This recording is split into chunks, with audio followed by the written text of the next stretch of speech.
Hello dear students, I welcome you all.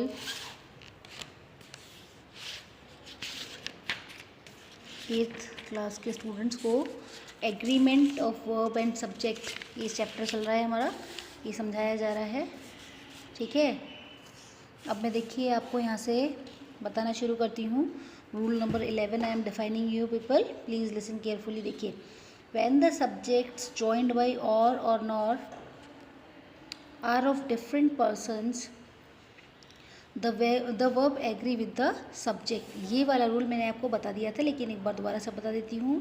देखिए, जब subjects जो होते हैं वो और या नॉर से जॉइन होते हैं, लेकिन वो दोनों के दोनों पर्सन्स क्या होते हैं, डिफरेंट कैटेगरी से बिलोंग करते हैं, तो वर्ब जो है वो एग्री करती है उस पर्टिकुलर सब्जेक्ट के साथ में जो कि वर्ब के सबसे नियर होता है। जैसे कि आइदर ही और आई।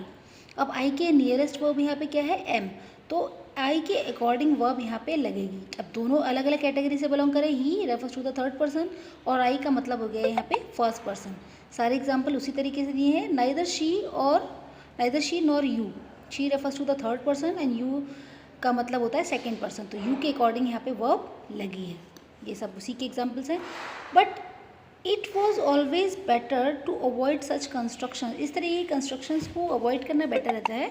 और हम इसको कैसे लिख सकते हैं, इस तरीके से भी लिख सकते हैं, he is not to blame nor are you, he is mistaken or else I am. ठीक है, इस तरीके की कंस्ट्रक्शन को अवॉइड करने के लिए कि हम वर्ब में कंफ्यूज नहीं हो, तो हम इस तरीके से भी लिख सकते हैं, he is not to blame, उसको ब्लेम नहीं करना चाहिए। ठीक है, और नॉर आर यू, और ना ही आपके लिए ये ब्लेमिंग वाला पार्ट हो सकता है। ही इज़ मिस्टेकन, उसने गलती की है, या फिर शायद मैंने गलती की है। तो इस तरीके से आप देख सकते हैं बेटा कि यहाँ पर जो वर्ब है वो आपने सेंटेंस के कंस्ट्रक्शन के हिसाब से आर पहले लगाया। यू आर यहाँ पर नहीं ले सकते, क्योंकि हम यहाँ पे एक तरीके से क्वेश्चनिंग फॉर्म में इसको हम रेज कर रहे हैं इस वाली बात को, और यहाँ पे हम एक तरीके से पॉजिटिवली कॉन्फिडेंटली इस बात को कह रहे हैं, दैट इज़ वाई एम यहाँ पे बाद में लगा है। तो आई होप आपको समझ में आया होगा। Now let's move at to the rule number 12। The following words must be followed by a singular verbs. कुछ वर्ड्स जो दिए गए हैं नीचे, ये सिंगुलर वर्ब से फॉलो ज़रूर होने चाहिए, जैसे कि each, either, neither, everyone, anyone, no one, someone, anybody, somebody, everybody, many, ये सब ये जो वर्ड्स हैं ये कहाँ से किससे फॉलो होने चाहिए, सिंगुलर वर्ब से फॉलो होने चाहिए, होते हैं। जैसे कि each of his sisters sings well. Each क्या है, ईच माने प्रत्येक, प्रत्येक रेफर्स टू इंडिविजुअल, तो ईच के अकॉर्डिंग हमने यहाँ पे वर्ब लगाई है। इसको बता दिया गया है यहाँ पे सिंपल साफ सुथरे शब्दों में लिखा है कि ये जो वर्ड्स आते हैं ये अपने साथ में सिंगुलर वर्ब कैरी करते हैं। तो ध्यान रखिए, ईच आ गया, सिंगुलर के हिसाब से सिंग्स हो गया। अगर हम प्लूरल यूज़ करते तो सिंग होता। इसी तरीके से आप आइदर देख सकते हैं, सेंटेंस पूरा पढ़ लेते हैं क्या लिखा है, either of the two players has played well. Either, दोनों में से, either of the two players has played well, दोनों ही एक तरीके से प्लेयर्स ने अच्छा मैच खेला है। दोनों या दोनों में से एक प्लेयर ने मैच अच्छा खेला है, दोनों में से किसी एक ने। हम यहाँ पे दोनों की बात नहीं कर रहे, here I am telling you about the one out of two. तो जहाँ पर हम वन को डिसाइड करें तो उसके हिसाब से वर्ब लगेगी। Neither of the two man was very strong, दोनों में से कोई भी आदमी जो था वो स्ट्रॉन्ग नहीं था, नाइदर ऑफ द टू। आगे इसी तरीके से एवरी वन नोज, सिंगुलर के हिसाब से वर्ब, एनी वन के हिसाब से वर्ब क्या हो गई, is. No one wants, want के साथ में एस जोड़ रहा है तो ये सिंगुलर वर्ब हो गई यहाँ पे। सम वन हैज़ क्या हो गया, सिंगुलर वर्ब होगी। तो आपको ये समझ में आ गया होगा, बहुत ही सिंपल है। Any one who comes, any one के हिसाब से कम्स लग गया यहाँ पे। एनीबडी हु वॉन्ट्स एनीबडी के हिसाब से लग गया। समबडी समबडी के हिसाब से हैज़ लग गया, एक वचन। ठीक है, everybody is interested in taking part in the competition, is interested, everybody. इस तरीके के जो कुछ पर्टिकुलर प्रोमिनेंट वर्ड्स होते हैं वो अपने साथ में सिंगुलर वर्ब कैरी करते हैं। याद रखिए, कुछ रूल्स आप अच्छी तरीके से लर्न भी कर लीजिए। जब 1 से 2 बार आप 3 बार पढ़ते हैं उसको अच्छी तरीके से, मन से पढ़ते हैं, ध्यान से पढ़ते हैं, तो डेफिनेटली वो आपको याद भी हो जाता है। Many a plant has died. Many a मतलब ज़्यादातर या बहुत सारे प्लांट्स ऐसे हैं जो कि मुरझा गए हैं, फेड हो गए हैं, ठीक है, डल हो गए हैं, डाइड, हैज़ लग गया इसके साथ में। आगे देखिए रूल नंबर 13 क्या कह रहा है, two nouns qualified by, two nouns, दो संज्ञाएं जो कि ईच से क्वालिफाई हो रही हो या एवरी से क्वालिफाई हो रही हो, इवन दो connected with by and, take a singular verb.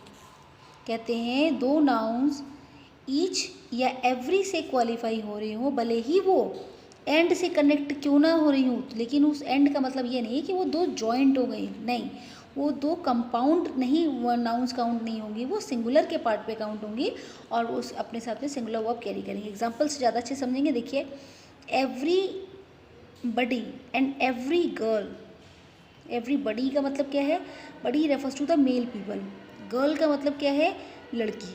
ठीक है, हम यहाँ पे कह सकते हैं every body and every girl. अब यह बडी ज़्यादा सुटेबल नहीं लग रहा, आई थिंक यहाँ पर बॉय होना चाहिए था। तो एवरीबडी में तो गर्ल्स एंड बॉयज़ दोनों काउंट हो जाएंगे, तो ये मिस्टेक है, आप इसे अपनी बुक में सही कर लेंगे। ये बॉय है। Every boy and every girl was given a packet of sweets. तो रूल के हिसाब से बिल्कुल उन्होंने जो है यहाँ पर कौन सी वर्ब लगाई है, उन्होंने यहाँ पे सिंगुलर वर्ब लगाई है। ठीक है, कहते हैं कि ईच और एवरी नाउन्स अगर आ रही हो, भले ही वो एंड से कनेक्टेड क्यों नहीं हो, तभी भी आप उनके साथ में सिंगुलर ही लगाएंगे। तो देख सकते हैं एवरी नाउन क्या हो गया? बॉय हो गया। एवरी के बाद नाउन क्या हो गया? गर्ल हो गया। ठीक है, तो आप देख सकते हैं कि इसके साथ में हम उन्होंने सिंगुलर वर्ब का यूज़ किया है, तो रूल के हिसाब से आप इसे अप्लाई कर सकते हैं। अगला एग्जाम्पल देखिए, each officer in every clerk of this office is corrupt. Each officer यानी प्रत्येक ऑफिसर, और ईच माने प्रत्येक यानी कि हर एक इंडिविजुअल, और एवरी माने जितने भी क्लर्क्स हैं वो सबके सब कैसे हैं? करप्ट हैं, भ्रष्ट हैं।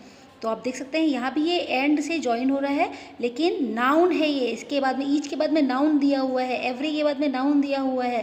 तो आप समझ लीजिए कि ये अपने साथ में जो वर्ब कैरी करेंगे वो इज के हिसाब से, यानी कि आपके सिंगुलर वर्ब यूज़ की जाएगी। See the next example, every man, every कौन? Man, women, woman and child was happy. यानी को यहाँ पर देखा जाए तो कई सारे लोग हो गए, लेकिन फिर भी यहाँ पर एवरी अकेला नहीं है, एवरी के साथ में नाउन लग रहा है, फिर वुमेन आ गई, फिर चाइल्ड आ गया, तो और उसके बाद क्या है? एंड से जुड़ रहे हैं सबके सब, तो ये यहाँ पे अपने साथ में कैरी करेंगे सिंगुलर वर्ब।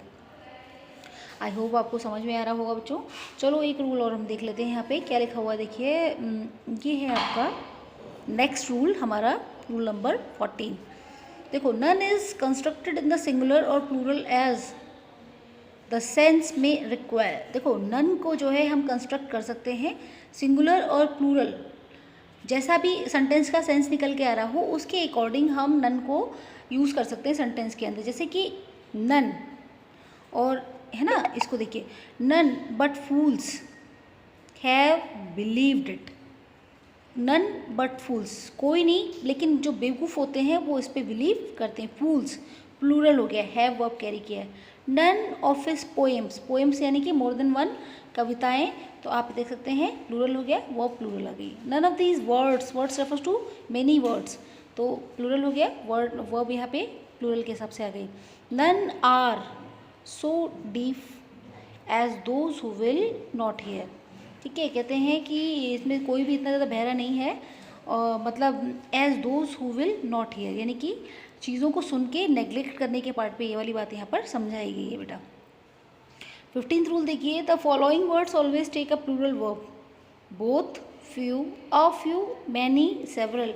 ठीक है, कुछ ऐसे रूल्स हैं जो आपको याद करने पड़ेंगे, जैसे कि बोथ, फ्यू, ये सब जो है ये अपने साथ में प्लूरल वर्ब कैरी करते हैं। जहाँ पर भी ये वर्ड्स आ रहे हैं वहाँ पर आप प्लूरल वर्ब ही लगाएंगे। Both, have, a few, are, many were, है ना, देख सकते हैं बेटा आप। तो मुझे लगता है आपको ये सब समझ में आएगा बेटा, एक बार इनको गो थ्रू करेंगे। थैंक यू, आज की वीडियो में बस इतना ही।